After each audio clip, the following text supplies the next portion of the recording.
Non, mais comment ils font? Les femmes qui ont un emploi, une famille, des loisirs, un amoureux, des amis, qui arrivent à faire tout ça, puis à s'entraîner. Sérieux, moi, je pense qu'ils fake. Ben non, ils fake pas. Ils ont juste une super structure de leur horaire. Puis aujourd'hui, dans le 4e jour de notre défi de 21 jours pour enfin se mettre en forme pour de bon, la thématique, c'est analyse ton horaire. Si t'es tanné de pas arriver à t'entraîner puis à maintenir l'habitude à long terme, ce défi-là est fait pour toi. Si t'as manqué les 3 premiers jours, va sur mon profil, réécoute les vidéos, abonne-toi en même temps, garde-les dans tes favoris, puis fais la même chose avec la vidéo d'aujourd'hui. Savoir comment gérer son temps, c'est vraiment le nerf de la guerre pour les gens occupés qui veulent intégrer leur habitude de se mettre en forme puis que ça dure dans le temps. Tout le monde a des réalités différentes puis des vies super occupées, mais c'est possible d'optimiser ton horaire en faisant une bonne analyse. C'est ce qu'on fait maintenant. Si tu t'es procuré le programme de 21 jours dans mon profil, sors ton cahier, tu vas avoir besoin pour faire l'exercice. Prends le temps de réfléchir à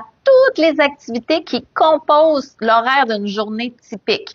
Ton heure de lever, le moment de douche et de préparation, le temps de routine matinale des enfants, le déplacement pour le travail, aller et retour, ton horaire de travail en tant que tel, tes moments de repos qui incluent aussi les temps de préparation et de repas, tes loisirs, tes tâches ménagères, les activités sociales, le temps d'amoureux, les divertissements, ton heure de coucher. Toutes les activités que je viens de nommer, puis même celles que j'ai pas nommées, écris actuellement les heures à laquelle habituellement ça se passe. Puis je veux la vérité, là. Même si tu te couches à 11 heures le soir puis que tu sais que ouais, ça serait plus optimal que je me couche à 10 heures, mais écris la vérité, là, c'est l'analyse. On veut constater ensemble ça ressemble à quoi ton horaire. Puis, t'as-tu mal au cœur à regarder ton horaire actuel?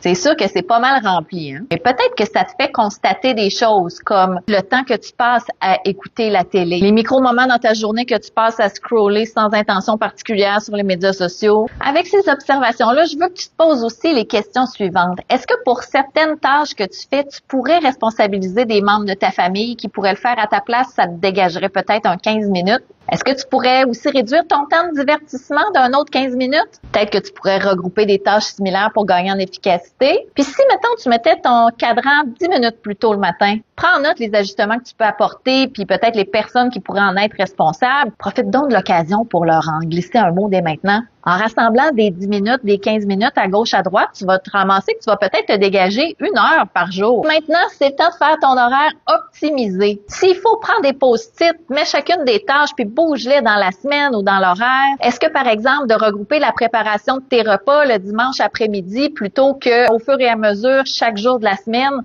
ça te ferait gagner du temps. Peut-être que tu peux même déjà écrire le nom des personnes responsables pour plier ta brassée de serviettes. Prends le temps de faire cette réflexion-là, puis fais-en donc une discussion collective avec ton partenaire, ta famille. Je suis sûre que tout le monde va être content de t'aider à optimiser ton horaire, mais que ça va avoir des bénéfices sur l'horaire général de la famille aussi. D'ailleurs, si tu veux voir comment j'organise mon horaire sur Google Calendar avec des codes de couleurs pour m'assurer que c'est équilibré, qu'en un coup d'œil, je vois si c'est une journée qui est trop focusée sur le travail ou si j'ai aussi le temps de prendre soin de moi, va visionner la vidéo que j'ai faite à ce sujet-là il y a quelques jours. Si la vidéo t'a été utile, laisse un like et écris dans les commentaires jour 5 pour être avisé quand la prochaine vidéo va sortir. La thématique, ça va être la création de la routine sur mesure pour toi. Ça va être parfait après avoir analysé ton horaire. À demain!